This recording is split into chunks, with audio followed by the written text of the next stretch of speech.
Mais Marine, qu'est-ce que tu fais? Chut, viens voir, il y a une araignée. Je me demande quand même comment cette araignée peut tenir au mur. Toi pas? Et Spider-Man d'ailleurs, comment lui il tient au mur? Viens, je vais t'expliquer. C'est vraiment pas très compliqué. Monter au mur, c'est pas dur. En plus, j'ai trouvé exactement ce qu'il nous fallait dans le manuel de physique. Lis voir ça. Donc, si on résume les informations que nous donne le livre, on sait que Spider-Man possède le même dispositif que les geckos, qui sont des tout petits lézards, qui adhèrent au mur grâce aux interactions de Van der Waals, qui sont significatives à très courte distance. En effet, celui-ci possède des nanopoils qui recouvrent ses 4 pattes. C'est ce qu'on appelle des sétules. Oh, on dirait les cheveux. C'est marrant. En effet, ces cheveux, comme tu dis, se ramifient eux-mêmes en spatules. Et chaque sétule contient plusieurs centaines, voire milliers de spatules. Sais-tu que le gecko peut supporter 40 fois son poids, soit 20 newtons? Mais c'est énorme. Et oui, la surface d'une patte de gecko est plus ou moins égale à 220 mm². Donc, c'est plus petit qu'une pièce de 2 euros. Donc, comme un gecko possède 4 pattes, on peut multiplier la surface en contact avec les murs par 4, ce qui nous donne 880 mm². Je crois que j'ai compris. Du coup, la masse du gecko est de 0,05 kg. D'après le manuel, on doit faire P est égal à M fois G. Mais c'est quoi ça, P égale M fois G? Ben, c'est facile. Même eux le savent, j'en suis sûre. P est égal au poids, M c'est la masse et G la constante de la pesanteur. Ah oui, donc 9,81 newtons par kilogramme. C'est ça.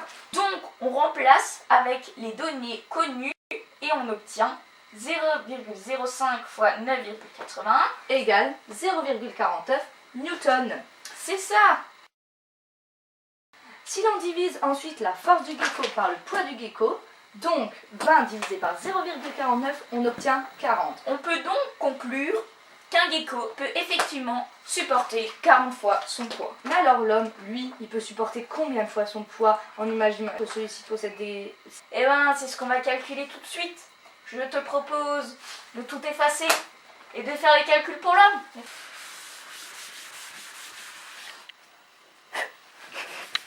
Pour commencer, la surface d'une main d'un homme est d'environ 180 cm².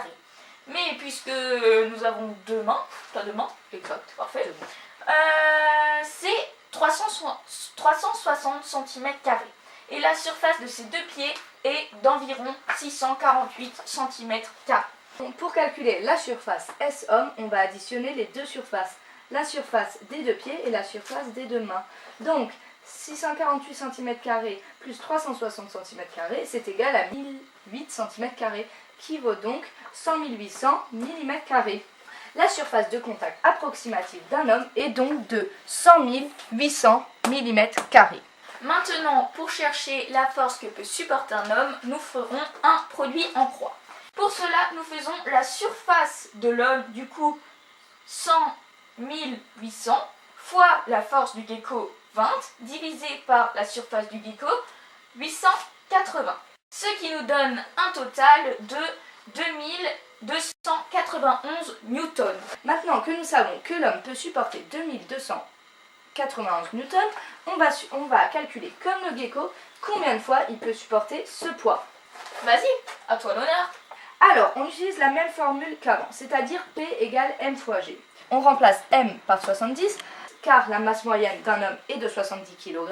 On remplace G par la constance de la pesanteur, donc 9,81.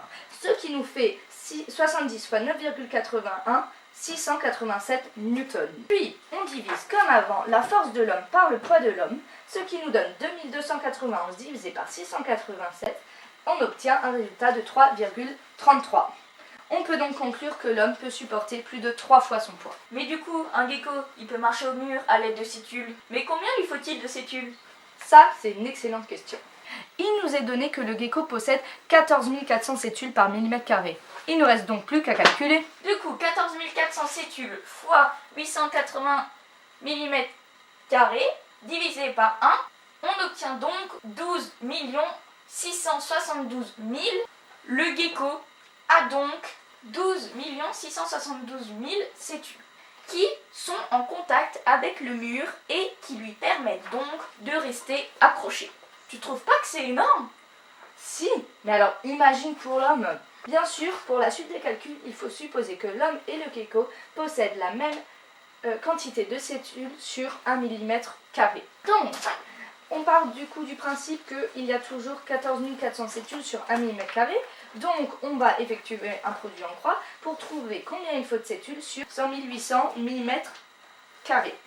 Donc, 100 800 fois 14 400 divisé par 1, ça nous fait un total de 1 451 520 000 cellules pour l'homme.